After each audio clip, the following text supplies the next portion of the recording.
నమస్తే అండి. ఓం శ్రీ గణాధిపతయే నమః. ఓం శ్రీ మాతే నమః. ఈరోజు మనము షష్టగ్రహ కూటమి ఏర్పడుతుంది కదా, మనకి మార్చ్ 29వ తారీఖున 30 తారీఖున. దాని ప్రభావము మనకి ద్వాదశ రాశులపై ఎలా ఉండబోతుందో తెలుసుకునే ప్రయత్నం చేద్దాము. చాలామంది వేదిక ఆస్ట్రాలజర్స్ షష్టగ్రహ కూటమి కిందకే కన్సిడర్ చేస్తారు. కానీ మీనరాశిలో కరెంట్గా నెప్ట్యూన్ అనే గ్రహం కూడా గోచారంలో ఉన్నారనమాట. ఈ నెప్ట్యూన్ గ్రహాన్ని మేధని జ్యోతిష్యంలో కన్సిడర్ చేయడం అనేది మనకి గత కొంతకాలంగా రీసెర్చ్ ప్రకారంగా చూసుకుంటే కొన్ని ఈవెంట్స్ ట్రిగర్ అయిన ఛాన్సెస్ కనిపిస్తున్నాయి. సో ఈ షష్టగ్రహ కూటమితో పాటు నెప్ట్యూన్ని కూడా కన్సిడరేషన్లోకి తీసుకుంటే మనకి కొద్దిగా ఎఫెక్ట్స్ ఇంకా అక్యురేట్గా వచ్చే పరిస్థితులు గోచరిస్తున్నాయి. సో ఈ నెప్ట్యూన్ అనే గ్రహము స్వతహాగా దాని కారకత్వాస్ ఏంటి అంటే, మనకి స్కాండల్స్, ఇల్యూజన్స్, సీక్రెట్స్ ఏవైతే ఉంటాయో అవన్నీ బయటికి తీసుకొచ్చే, ఎక్స్పోజ్ చేసే ఒక గ్రహం క్వాలిటీస్ ఉంటాయి అన్నమాట. దాంతోపాటు ఇప్పుడు ఈ షష్టగ్రహ కూటమిలో శని, రాహు, రవిచంద్రులు, శుక్రుడు రెట్రోలో ఉంటారు, అంటే వక్రీలో ఉంటారు. అండ్ బుధుడు కూడా వక్రీలో ఉండే పరిస్థితి గోచరిస్తుంది. అండ్ ఈ గ్రహ కూటమి మనకి మీనరాశిలో జరుగుతుంది. దానికి ఆపోజిట్లో కేతు గ్రహం ఆల్రెడీ సంచారంలో, కేతు కన్యరాశిలోనే ఉన్నారు. సో ఇది ఇలా ఉన్నప్పుడు మనకి గురుడు కూడా వృషభ రాశిలో ఉండడము, కుజుడు వచ్చేసి మిథున రాశిలో సంచారం జరగడము, ఈ ట్రాన్సిట్స్ అన్నీ కూడా ఈ 9 గ్రహాల యొక్క, అంటే కేతుని మనం ఎక్స్క్లూడ్ చేసేస్తే మిగతా గ్రహాల ప్రభావం అంతా కూడా కేతు పైన ఎక్కువ కనిపించే దాఖలాలు కనిపిస్తున్నాయి అన్నమాట. అంటే కన్యా రాశి ఎక్కువ మట్టుకు ప్రాబ్లమ్ జోన్లో ఉన్నట్టు మనం చెప్పుకోవచ్చు, మీనరాశితో పాటు కన్యా రాశి అన్నమాట. సో ఈ గ్రహ కూటమి మీనరాశి కన్యరాశి యాక్సెస్లో జరుగుతుంది. కాలపురుష కుండలిలో మనకి షష్ఠ భావము అండ్ ద్వాదశ భావము మనకి ఎఫెక్ట్ అయ్యే ఛాన్సెస్ కనిపిస్తూ ఉన్నాయి. సో ఇప్పుడు కన్యారాశి జనరల్గా మనం ఏం చెప్పుకుంటామంటే డిసీజెస్కి కారకం అని చెప్తాం. అంటే మనకు వచ్చే వ్యాధులకి కన్యారాశి మెయిన్ కారకం ఉంటుందన్నమాట. అక్కడ కేతు గ్రహ సంచారం ఏంటంటే, కేతు వైరస్ని కూడా సిగ్నిఫై చేస్తూ ఉంటుంది. సో మనకి వైరస్ స్ప్రెడ్ అవ్వడం అనేది కొద్దిపాటిగా ఈ గ్రహ కూటమి ఏర్పడడం వల్ల కూడా మనకి అది కనిపించే ప్రభావము చూపిస్తూ ఉంటుందన్నమాట. ఈ షష్టగ్రహ కూటమి ఏర్పడిన రోజు మనకి సోలార్ ఎక్లిప్స్ కూడా ఉంది, అంటే సూర్యగ్రహణం ఏర్పడే పరిస్థితి కూడా ఉంది. కాబట్టి ఈ సూర్యగ్రహణం మనకి భారతదేశంలో కనిపించే అవకాశం లేదు. నార్త్ అమెరికా, యూరప్, ఏషియా ఇలాంటి ఖండాలలో మనకి ఈ సూర్యగ్రహణం ఏర్పడుతుంది. ఈ సూర్యగ్రహణము ఎఫెక్ట్ మనకి ఈ రెండు రాశుల యొక్క యాక్సెస్లో జరగడం వల్ల ఏమవుతుందంటే, ఒకటేమో భూతత్వ రాశి, ఇంకొకటేమో జలతత్వ రాశి. అందులో ఈ గ్రహాల యొక్క ప్రభావము చాలా, ఎనర్జీస్ అన్నీ కూడా కొద్దిగా ఇంటెన్స్గా ఉండడం వల్ల మనకి ప్రకృతి వైపరీత్యాలు ఎక్కువ జరిగే ఛాన్సెస్ కనిపిస్తూ ఉన్నాయి. ఒకటి భూకంపాలు, వరుసగా భూకంపాలు రావడము, ఇంకొకటి సునామీలు, హరికేన్స్, సైక్లోన్స్, ఫ్లడ్స్ ఇలాంటివి వచ్చే ప్రమాదాలు కనిపిస్తున్నాయి. జల ప్రమాదాలు జరిగే ఛాన్సెస్ ఎక్కువ కనిపిస్తూ ఉన్నాయి. దానివల్ల జన నష్టం జరిగే ఛాన్సెస్ కనిపిస్తున్నాయి. ఈ యాక్సెస్లో ఇలాంటి కాంబినేషన్ మనకి మండేన్ లెవెల్లో చూసుకుంటే గనక టెర్రరిజం ఎక్కువయ్యే ఛాన్సెస్ కనిపిస్తుంది. దేశ నాయకులకి కొద్దిపాటిగా థ్రెట్ ఉండే పరిస్థితి గోచరిస్తుంది. అంతర్జాతీయ నాయకులకి కూడా కొద్దిపాటిగా థ్రెట్ ఉండే పరిస్థితులు గోచరిస్తున్నాయి. ఏదైనా ప్రముఖ నాయకుడి పైన అసాసినేషన్ జరిగే ఛాన్సెస్ కూడా కనిపిస్తుంది. మనం ఆల్రెడీ ట్రంప్ గారి పైన అసాసినేషన్ జరిగిందని కూడా మనము న్యూస్లో విన్నాం కదా. సో అలాంటి పరిస్థితులు ఇంకా గోచరిస్తున్నాయి అన్నమాట. ఇంటర్ కంట్రీ కాన్ఫ్లిక్ట్స్ ఉంటాయి, అంటే ఒక దేశం నుంచి ఇంకొక దేశం పైన యుద్ధ వాతావరణము కనిపించే పరిస్థితులు. ఆల్రెడీ మనకి రష్యా యుక్రెయిన్ వార్ జరుగుతుంది, అండ్ ఇజ్రాయెల్ పాలస్తీన్ వార్ జరుగుతుంది కదా. ఇలాంటివి ఇంకా కొద్దిగా ఎక్కువయ్యే పరిస్థితి గోచరిస్తుంది. అది కాకుండా మత కలహాలు ఎక్కువ అయ్యే ఛాన్సెస్ కనిపిస్తున్నాయి ఈ గ్రహ స్థితిని బట్టి చూసుకుంటే. ఈ మిసైల్స్ కొద్దిగా ఎక్కువ స్థాయిలో వాడకం జరగడం అనేది, కొద్దిగా బాంబ్ ఎక్స్ప్లోషన్స్ జరగడము, ఉన్న కంట్రీస్లోనే మళ్ళీ ఇంటర్నల్గా కొద్దిపాటిగా గొడవలకి తావివ్వడము, ఇట్లాంటివి కొద్దిగా కనిపిస్తున్నాయి అన్నమాట. కుజుడి యొక్క వీక్షణ కూడా కేతు పైన ఉంటుంది కాబట్టి ఇంకెక్కువ స్థాయిలో అగ్రెషన్ ఎక్కువ అయ్యే ఛాన్సెస్ కనిపిస్తూ ఉన్నాయి. చాలామంది రెస్ట్లెస్ అయిపోతూ ఉంటారన్నమాట. ఏది చేయాలన్నా కూడా ప్రాపర్గా ప్లానింగ్ లేకుండా ఒక స్టెప్ ముందుకు వేసేయడము, దానివల్ల ఇబ్బందులు పడడం అనేది గోచరిస్తున్నాయి. యంగ్ జనరేషన్ వాళ్ళు ఎవరైతే ఉంటారంటే టీనేజ్ వయసులో ఎవరైతే వాళ్ళు ఉన్నారో, ఈ యంగ్ జనరేషన్ వాళ్ళు ఎవరైతే ఉన్నారో, టీనేజ్ పిల్లలు ఎవరైతే ఉంటారో వాళ్ళ తల్లిదండ్రులకి నేను చెప్పేది ఏంటంటే కొద్దిగా వాళ్ళ పైన ఫోకస్ పెట్టండి. ఎందువల్ల అంటే ఈ జలతత్వ రాశిలో ఇన్ని గ్రహాల కూటమి కొద్దిపాటిగా సూసైడల్ టెండెన్సీస్ కూడా ఇచ్చే పరిస్థితి గోచరిస్తుంది.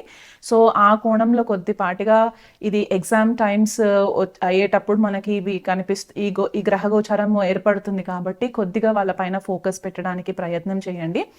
చాలా మంది ఐసోలేషన్ అంటే ఒంటరిగా ఉండడానికి ఇష్టపడే పరిస్థితులు కూడా కనిపిస్తూ ఉంటాయి. ఎస్పెషలీ మనకి ఇది మీనరాశి వాళ్ళకి, కన్యరాశి వాళ్ళకి ఎక్కువ చూసే పరిస్థితులు ఉన్నాయన్నమాట. సో వీలైనంత మట్టుకు మీరు ఒంటరిగా ఉండే ప్రయత్నాలు కాకుండా అందరితో కలిసిమెలిసి ఉండడానికి ప్రయత్నాలు చేయండి. అలా కాకుండా ఇప్పుడు వైరస్ అనేది కొద్దిగా స్ప్రెడ్ అవుతుంది. మనం న్యూస్లో ఆల్రెడీ చూస్తూ ఉన్నాం కదా, చైనా నుంచి ఏదైతే హెచ్ఎంపీవీ వైరస్ స్ప్రెడ్ అవుతుందో ఆ వైరసే కాకుండా ఇంకా వివిధ రకాల వైరసెస్ కూడా స్ప్రెడ్ అయ్యే ఛాన్సెస్ ఉన్నాయి. కానీ దానికి భయం ఫేస్ చేయకుండా కొద్దిపాటిగా మీరు ముందే ప్రికాషన్స్ తీసుకొని మీ ఇమ్యూనిటీ లెవెల్స్ని కనుక మీరు కొద్దిగా హ్యాండిల్ చేసుకొని రెగ్యులర్గా మెడిటేషన్, యోగా ఇట్లాంటివి ఏవైనా ప్రాక్టీసెస్ కనుక మీరు హీలింగ్ ప్రాక్టీసెస్ చేసుకున్నట్లయితే కనుక అది ముందు రాకుండానే కొద్దిగా అవాయిడ్ చేయడానికి పాసిబిలిటీస్ మీరు ఏర్పరచుకున్న వాళ్ళు అవుతారు. అండ్ ఇది కాకుండా కొద్దిగా నాన్ వెజ్ అవాయిడ్ చేయడానికి ట్రై చేయండి. ఆల్కహాల్ కన్సంప్షన్స్ అవాయిడ్ చేయడానికి ట్రై చేయండి. ఎందువల్ల అంటే ఈ డిప్రెషన్లోకి వెళ్ళే పాసిబిలిటీస్ ఎక్కువ కనిపిస్తూ ఉన్నాయి. స్పెసిఫిక్గా జలతత్వ రాశులు అంటే మీనరాశి, కర్కాటక రాశి, వృశ్చిక రాశి వాళ్ళు ఎక్కువ మట్టుకు డిప్రెషన్లోకి వెళ్ళే ఛాన్సెస్ కనిపిస్తున్నాయి. కాబట్టి అలా కాకుండా వీలైనంత మట్టుకు కొద్దిగా అందరితోటి కలివిడిగా ఉండి దైవారాధనలో ఎక్కువ టైం స్పెండ్ చేయడానికి ప్రయత్నం చేసుకోండి. ఈ గ్రహ కూటమి ఏదైతే ఏర్పడుతుందో, ఎవరైతే ఎక్కువ ఆధ్యాత్మికమైన మార్గంలో ఉంటారో వాళ్ళు ఒక ప్రణాళికబద్ధంగా స్పిరిచువల్ ప్రాక్టీసెస్ చేస్తూ ఉంటారు. ఎలా అంటే meditation, pranayama, breathing exercises, yogic life style lead చేస్తూ ఉంటారో అలాంటి వాళ్ళకి ఈ పర్టిక్యులర్ గ్రహ కూటమి పెద్దగా ఎఫెక్ట్ ఇవ్వదు. అలా కాకుండా ఒక రొటీన్ లైఫ్కి అలవాటు పడిపోయి ఒక మెకానికల్ లైఫ్ స్టైల్ లీడ్ చేసే వాళ్ళు ఎవరైతే ఉంటారో వాళ్ళకి గ్రహ కూటమి కొద్దిగా ఇబ్బంది పెట్టే పరిస్థితులు గోచరిస్తుంది. కాబట్టి ఇక మీదటైనా సరే ఈ వీడియో చూసిన తర్వాత కొద్దిగా మీ రెగ్యులర్ డైలీ హ్యాబిట్స్ని గనక మీరు కొంచెం మార్చుకున్నట్లయితే ఈ గ్రహ కూటమి ఏర్పడి దానివల్ల నెగిటివ్ ఎఫెక్ట్స్ ఏదైతే వచ్చే ఛాన్సెస్ ఉన్నాయో దాన్ని మీరు అధిగమించిన వాళ్ళు అవుతారనమాట. సో వైరస్ వస్తుంది అని చెప్పేసేసి భయపడిపోయి మీరు ఇంకా ఎక్కువ యాంగ్జైటీకి గురి అవ్వకుండా దాన్ని ఎలా మీరు కంట్రోల్ చేసుకోగలుగుతారు, మీ ఇమ్యూనిటీని ఎలా పెంచుకోగలుగుతారు అనేది ఆ కోణంలో మీరు ఆలోచించి మీ ప్రయత్నాలు మీరు చేసుకోండి. సింహరాశి వాళ్ళకి ఈ షష్టగ్రహ కూటమి అష్టమ భావంలో జరుగుతుందండి. జనరల్గా మనకి అష్టమ భావం అంటే ఏదైనా సడన్గా జరిగే పరిస్థితులు అని చెప్పి చెప్తూ ఉంటాము.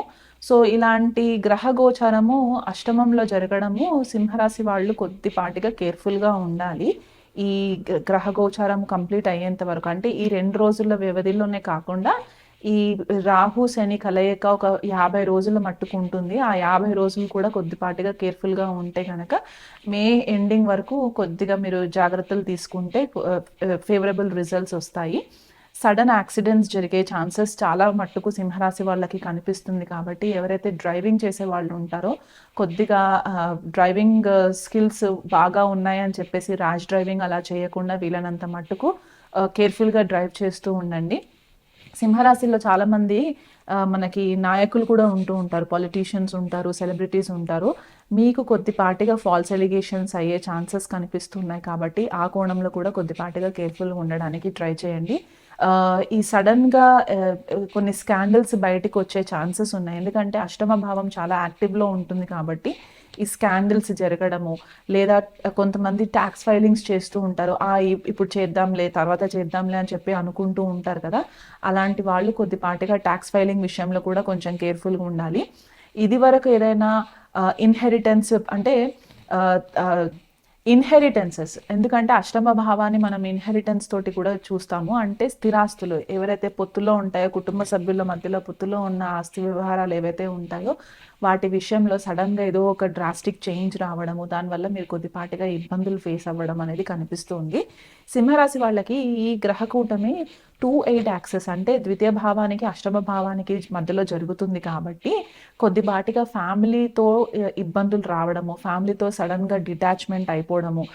గత కొంతకాలంగా సింహరాశి వాళ్ళు ఈ శని ప్రభావంలో, అష్టమ రాహు ప్రభావంలో కూడా ఉన్నారు కాబట్టి భాగస్వామితోటి కూడా కొద్దిపాటిగా మీకు ఇబ్బందులు రావడము, అత్తవారింటితోటి కూడా సమస్యలు రావడము, లేదా అత్తవారింటితోటి డిటాచ్మెంట్ ఉన్నట్లయితే కనుక అది ఇంకా తీవ్ర స్థాయిలో ఇంక్రీజ్ అవ్వడము, లేదా అత్తవారింటికి అంటే అత్తగారు కావచ్చు, మామగారు కావచ్చు, వీళ్ళ హెల్త్ పరంగా కూడా కొద్దిపాటిగా ఇబ్బందులు రావడము, వాళ్ళు సడన్గా హాస్పిటలైజ్ అవ్వడం కూడా మనకి ఈ గ్రహగతుల బట్టి మనకి తెలుస్తుంది కాబట్టి ఆ కోణంలో కూడా కొద్దిపాటిగా కేర్ఫుల్గా ఉండండి.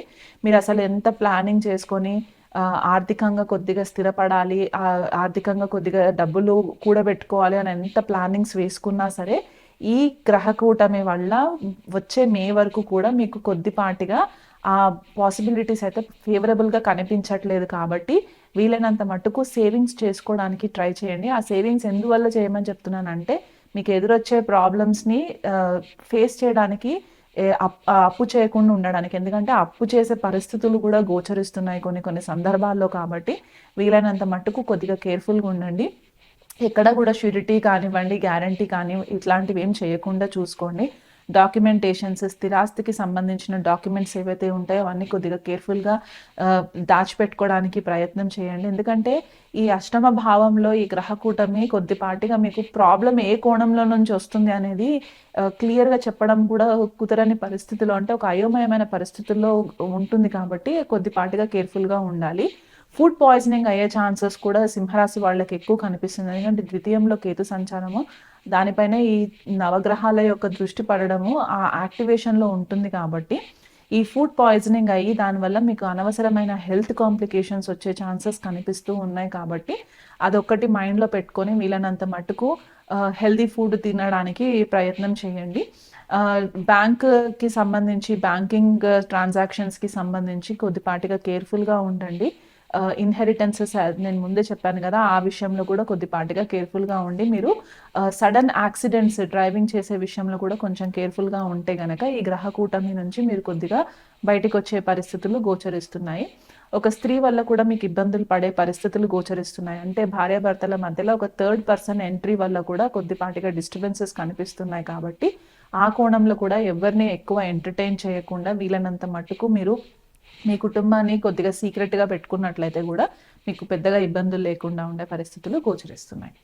ఈ గ్రహ కూటమి అంతా నెగిటివ్ ఎఫెక్ట్సే ఇస్తున్నాయి అని చెప్పేసేసి ఆలోచించకుండా వీలైనంత మట్టుకు వచ్చే 3 నెలల నుంచి 6 నెలల వరకు, అంటే ఈ గ్రహ కూటమి ఏర్పడిన రోజు మొదలు పెట్టుకొని వచ్చే 3 నెలలు నుంచి 6 నెలల వరకు ప్రతినిత్యం గనక ద్వాదశ రాశుల వాళ్ళందరూ కూడా నిత్యం శివ ఆరాధన చేసుకోవడము, అంటే రుద్రాభిషేకాలు చేయించుకోవడం, మీ స్తోమతకి తగ్గట్టుగా రుద్రాభిషేకాలు చేసుకోవడము దగ్గరలో ఉన్న శివాలయంలో.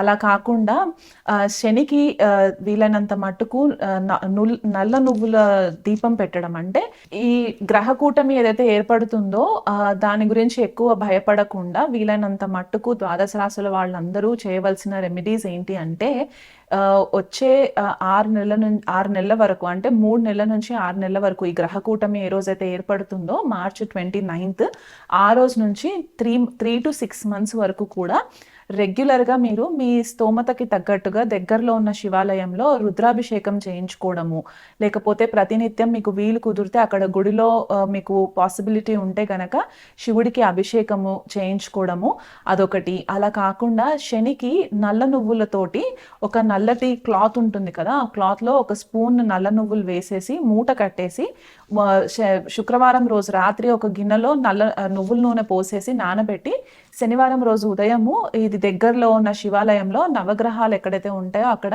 ఈ నల్ల నువ్వుల దీపం ఒకటి వెలిగించి ప్రతి సాటర్డే మీరు ఇది విధంగా చేసుకున్నట్లయితే కొద్దిపాటిగా ఈ గ్రహ కూటమి వల్ల ఏర్పడే నెగిటివ్ ఎఫెక్ట్స్ని మీరు కొద్దిగా కంట్రోల్ చేసిన వాళ్ళు అవుతారు. అలా కాకుండా రాహు కూడా ఈ గ్రహ కూటమిలో ఉన్నారు కాబట్టి మీరు అనవసరమైన అలిగేషన్స్లోకి వెళ్ళకుండా, లేకపోతే చికాకులు రాకుండా, సడన్గా ఏదన్నా ఒక పెద్ద ప్రాబ్లమ్స్లోకి వెళ్ళకుండా ఉండడానికి మీ ప్రతి వీధిలో లేదా ప్రతి కాలనీ కమ్యూనిటీలో గ్రామదేవతలు ఉంటారు కాబట్టి ఆ గ్రామదేవత ఆలయంకి వెళ్ళి అక్కడ రాహుకాలంలో శుక్రవారం పూట, ఎందుకంటే శుక్రుడు కూడా కలిసి యుతిలో ఉంటారు కాబట్టి శుక్రవారం రోజు రాహుకాలం టైంలో నిమ్మకాయ దీపాలు పెట్టడము మీరు కంటిన్యూగా చేసుకున్నట్లయితే కొద్దిపాటిగా ఈ శని రాహువుల వల్ల వచ్చే ప్రభావాలు కొద్దిగా తగ్గుముఖం పట్టే ఛాన్సెస్ ఉంటాయి. నేను స్పెసిఫిక్గా శని రాహుకి ఎందుకు చెప్తున్నానంటే మనకి మేజర్గా ప్రాబ్లం క్రియేట్ చేసేది ఈ 2 గ్రహాలు కాబట్టి అందులో మనకి ఏప్రిల్ వరకు కూడా రవి శని రాహులతో కలిసి యుతిలో ఉంటారు. దానివల్ల కూడా మనకి చాలా రకాల ఇబ్బందులు ఏర్పడే పరిస్థితులు ఉన్నాయి. ఈ వైరస్ స్ప్రెడ్ అయ్యి మనకి ఇంకెక్కువ ఇంటెన్సిటీ ప్రాబ్లమ్స్ రాకుండా ఉండడానికి ఈ ఈ రెమెడీస్ చెప్తున్నాను అనమాట. నిత్యం దుర్గాదేవి ఆరాధన చేసుకోవడము, ఏదైనా అమ్మవారి స్తోత్రం పఠనం చేసుకోవడం, అది లక్ష్మీదేవి అవ్వచ్చు, లలితాదేవి సహస్రనామాలు అవ్వచ్చు, దుర్గా సప్తశతి అవ్వచ్చు, మీకు ఏది మీ మనసుకి ఏది కరెక్ట్ అనిపిస్తే ఆ దేవత యొక్క ఆరాధన అష్టోత్తరం చదువుకోవడము మీరు క్రమం తప్పకుండా ఖచ్చితంగా ఒక 6 months వరకు మీరు చేసినట్లయితే మీకే కాకుండా మీ కుటుంబ సభ్యులకి కూడా మీరు డైరెక్ట్లీ ఆర్ ఇండైరెక్ట్లీ కొద్దిపాటిగా మీరు రెమెడీ క్రియేట్ చేసిన వాళ్ళు అవుతారనమాట. సో తప్పకుండా ఈ రెమెడీస్ ఫాలో అవ్వండి. మీకు ఇంకా ఏదైనా స్పెసిఫిక్గా మీ జన్మజాతకాలని మీరు చూయించుకోవాలనుకుంటే కనుక మీ దగ్గరలో ఉన్న ఆస్ట్రాలజర్స్ని కన్సల్ట్ చేయొచ్చు, లేకపోతే మమ్మల్ని కూడా కన్సల్ట్ చేయొచ్చు. నమస్తే.